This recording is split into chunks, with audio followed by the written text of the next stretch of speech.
വയനാട്ടിൽ പ്രിയങ്ക ഗാന്ധി ചരിത്രം കുറിക്കുമോ എന്നറിയാൻ ഇനി ദിവസങ്ങൾ മാത്രമാണ് അവശേഷിക്കുന്നത്. കഴിഞ്ഞ 2 ലോക്സഭാ തിരഞ്ഞെടുപ്പുകളിൽ പാർട്ടിയുടെ കോട്ട നിലനിർത്തുന്നതിനു വേണ്ടിയും സഹോദരൻ രാഹുൽ ഗാന്ധി നേടിയ വിജയത്തെ മറികടക്കാനും ലക്ഷ്യമിട്ടും കോൺഗ്രസ് ജനറൽ സെക്രട്ടറി പ്രിയങ്ക ഗാന്ധി തന്റെ അരങ്ങേറ്റത്തോടെ കടുത്ത ത്രികോണ തിരഞ്ഞെടുപ്പ് മത്സരത്തിനാണ് വയനാട് ഒരുങ്ങിയത്. 14 ലക്ഷത്തിലധികം വോട്ടർമാരുള്ള വയനാട്ടിൽ കോൺഗ്രസ് നേതാവ് രാഹുൽ ഗാന്ധി സീറ്റൊഴിഞ്ഞ് റായ്ബറേലിയെ പ്രതിനിധീകരിച്ച് ലോക്സഭയിലേക്ക് തിരഞ്ഞെടുത്തതിനെ തുടർന്നാണ് വയനാട്ടിൽ ഉപതെരഞ്ഞെടുപ്പ് അനിവാര്യമായി വന്നത്. പ്രിയങ്ക ഗാന്ധി വയനാട്ടിലെ പൗരന്മാരോട് ഒത്തൊരുമിച്ച് മികച്ച ഭാവിക്കായി വോട്ട് ചെയ്യാൻ അഭ്യർത്ഥിക്കുകയും ചെയ്തു. എൻ്റെ പ്രിയപ്പെട്ട സഹോദരി സഹോദരന്മാരെ, ദയവായി ഇന്ന് എനിക്ക് വോട്ട് ചെയ്യുക. ഇത് ശരിക്കും നിങ്ങളുടെ ദിവസമാണ്. നിങ്ങളുടെ തിരഞ്ഞെടുപ്പ് നടത്താനും നമ്മുടെ ഭരണഘടന നിങ്ങൾക്ക് നൽകിയ ഏറ്റവും വലിയ അധികാരം പ്രയോഗിക്കാനുമുള്ള ദിവസമാണിത്. നമുക്ക് ഒരുമിച്ച് നല്ലൊരു ഭാവി കെട്ടിപ്പടുക്കാമെന്നും പ്രിയങ്ക ഗാന്ധി ട്വീറ്റ് ചെയ്യുകയുണ്ടായി. ഇന്ത്യൻ തിരഞ്ഞെടുപ്പ് കമ്മീഷൻ പറയുന്നത് പ്രകാരം മണ്ഡലത്തിലുടനീളം 1000-ലധികം ബൂത്തുകളിൽ രാവിലെ 7 മണിക്ക് പോളിംഗ് ആരംഭിച്ചു കഴിഞ്ഞു.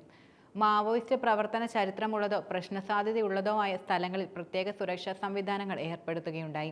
വയനാട് ജില്ലയിലെ മാനന്തവാടി, സുൽത്താൻ ബത്തേരി, കൽപ്പറ്റ എന്നീ 7 നിയമസഭാ മണ്ഡലങ്ങളിലുടനീളം തിരഞ്ഞെടുപ്പ് സമയത്ത് സുരക്ഷ നിലനിർത്താൻ ജില്ലാ ഭരണകൂടങ്ങൾ സെൻട്രൽ റിസർവ് പോലീസ് ഫോഴ്സിന്റെയും സായുധ പോലീസ് ബറ്റാലിയന്റെയും നിരവധി കമ്പനികളെ വിന്യസിപ്പിക്കുകയുണ്ടായി. കോഴിക്കോട് ജില്ലയിലെ തിരുവമ്പാടി കൂടാതെ മലപ്പുറം ജില്ലയിലെ ഏറനാട്, നിലമ്പൂർ, വണ്ടൂർ എന്നിവ.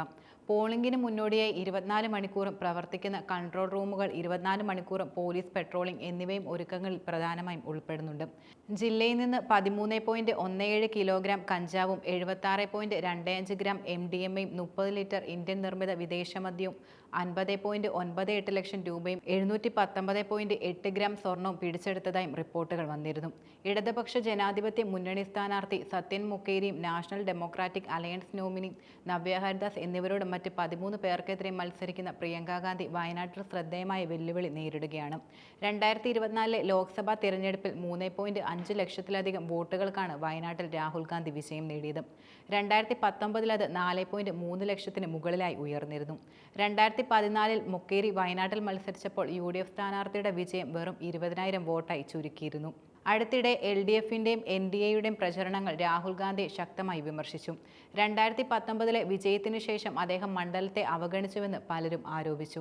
1 മാസത്തോളം നീണ്ട തന്റെ തിരഞ്ഞെടുപ്പ് പ്രചരണത്തിലുടനീളം പ്രിയങ്ക ഗാന്ധി തന്റെ സഹോദരൻ രാഹുൽ ഗാന്ധി വയനാട് MP ആയിരുന്ന കാലത്തെയും മണ്ഡലത്തിലെ ജനപ്രീതിയെയും കുറിച്ച് പതിവായി പരാമർശിക്കുമായിരുന്നു.